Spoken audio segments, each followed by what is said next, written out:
Thank you. It's a pleasure to be here. It's especially a pleasure to be with Mike, who is a very smart guy. I know he's a very smart guy because I've known him since he was 19 years old, when he had a little more hair than he does now. But he was, but even someone as smart and talented as Mike, I think, cannot refute this resolution.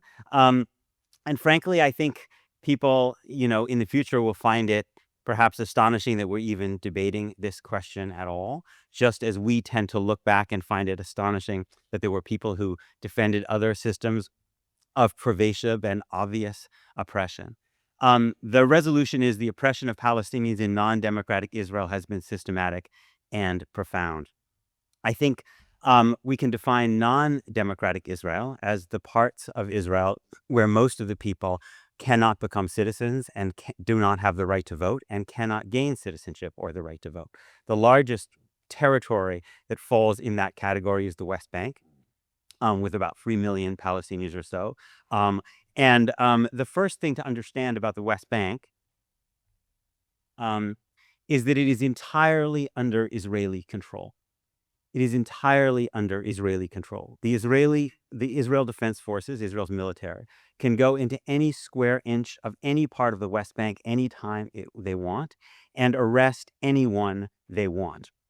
There is no other army that has the right to operate in the West Bank other than the Israeli military. Now, we may hear a little bit during the course of this debate about something called the Palestinian Authority. The Palestinian Authority was created in 1993, to be and serves as Israel's subcontractor in the West Bank. It does certain functions that Israel would rather not perform itself. In Palestinian population centers in the West Bank, it picks up the garbage, it runs the schools, it arrests car thieves. These are not things that the Israeli state is interested in doing itself.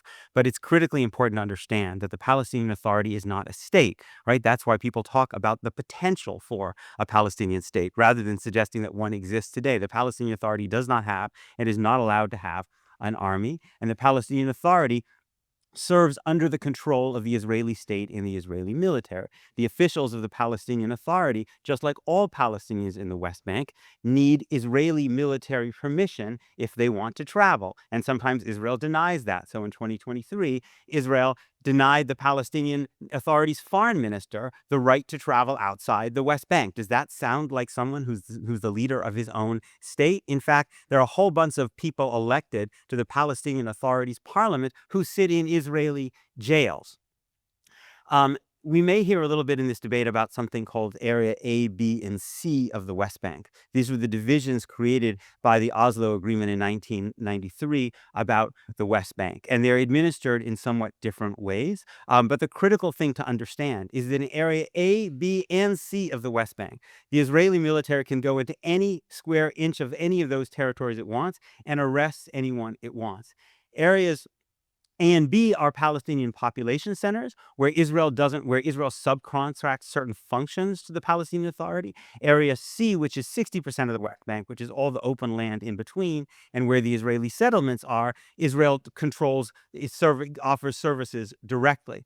But Israel goes into areas A and B of the West Bank, the ones that we may hear claim are under the control of the Palestinian Authority. It goes into those areas of the West Bank too, all the time, and arrests anybody it wants. In fact, Israel is currently involved in a military initiative called Operation Iron Wall, which is involved the Israeli military going into refugee camps in Jenin, Tulkarm, Noshams, and Al-Farah camps.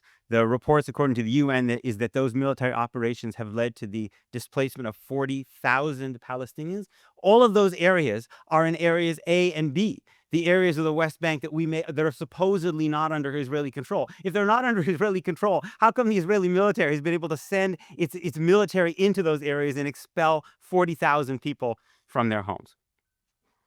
The critical thing to understand about this territory, the West Bank, the critical thing to understand is that both Jews and Palestinians live there, and they live under completely different legal systems.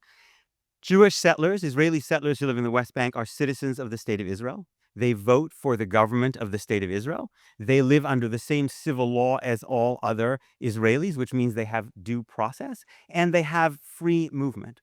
Their Palestinian neighbors have none of those things. They are not citizens of the state that controls their lives. They cannot become citizens of the state. They cannot vote for the government that holds life and death power over them. None of those 40,000 people who've been expelled had the ability to vote for the government and register their opinion about whether they would prefer the Israeli military to come in and expel them from their homes. They don't have the right to vote for the government that has life and death power over them. Palestinians do not have free movement. They need Israeli military permission to travel, even within the West Bank, let alone to cross into Israel proper, the territory that Israel, the slice of territory that Israel created at its founding before it occupied the West Bank and other territories in 1967. And Palestinians live under military law. And according to the Israeli human rights group B'Tselem and Yesh Din and others, that the prosecution rate in Israeli military courts for Palestinians exceeds 99%, and you can be held in indefinite detention. So if an Israeli Jew and a Palestinian get into a fight in the West Bank, they will go to two completely different legal systems. The Israeli Jew will have due process as a citizen. The Palestinian, as a stateless non-citizen, will go for a military court where they can be held in essentially indefinite detention and where the prosecution rate exceeds 99%. So it is for these reasons that the world's leading human rights organizations, Amnesty International and Human Rights Watch, as well as the International Court of Justice, have all said that Israel in the West Bank is practicing apartheid. Now, we may hear some talk about how the UN and the Amnesty International and Human Rights Watch are kind of leftist, anti-Israel, anti-Semitic institutions that can't be trusted. But I always notice that those same people who bash those organizations are very quick to, in fact, rely on them when they document human rights abuses in places like China and Venezuela and Cuba and Russia. It only seems to be when they document human rights abuses in Israel that all of a sudden they're completely illegitimate, right? But if you don't believe the world's most prominent human rights organizations, then you can look at Israel's leading human rights organizations, because Israel's two most prominent human rights organizations, B'Tselem and Yesh Din, have also found that Israel is practicing apartheid in the West Bank. But you might think that, B'Tselem and Yesh Din, sure, okay, they are Israeli Jews, but, they're leftists. They may be a little bit self-hating. They may be a little bit wacky. We can't really trust those guys either, right?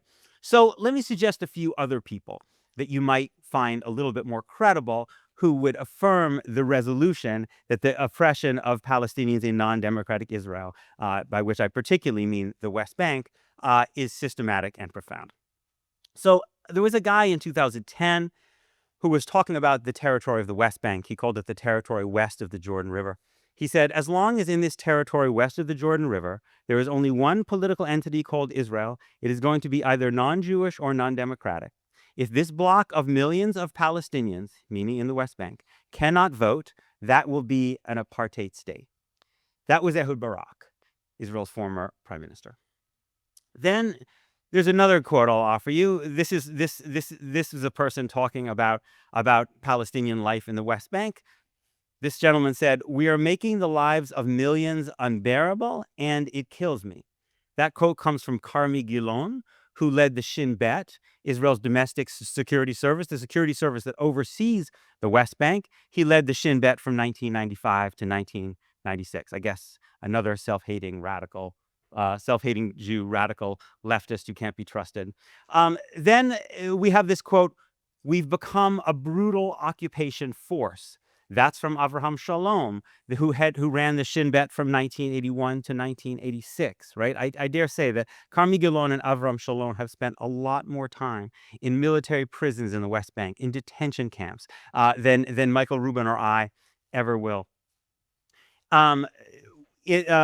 There was a famous Israeli philosopher, one of my heroes, who wrote many years ago, who prophesized when Israel took over the West Bank, that, quote, "A state ruling over a hostile population of 1 million foreigners will necessarily become a Shin Bet state. The corruption found in every colonial regime will affix itself to the state of Israel." That quote was from a famous Israeli Orthodox social critic named Yeshayahu Leibovitz.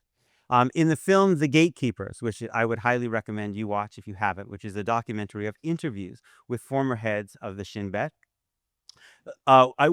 yet another former head of the Shin Bet, Yuval Diskin, who ran the Shin Bet from 2005, was confronted by the documentarian with that quote, and Diskin answered, "I agree with every word he wrote." So if you don't believe Human Rights Watch and Amnesty International and the UN, and you don't believe Yesh Din and B'Tselem, you can at least believe the very Israeli security officials who oversaw this system of profound and systematic oppression. Thanks.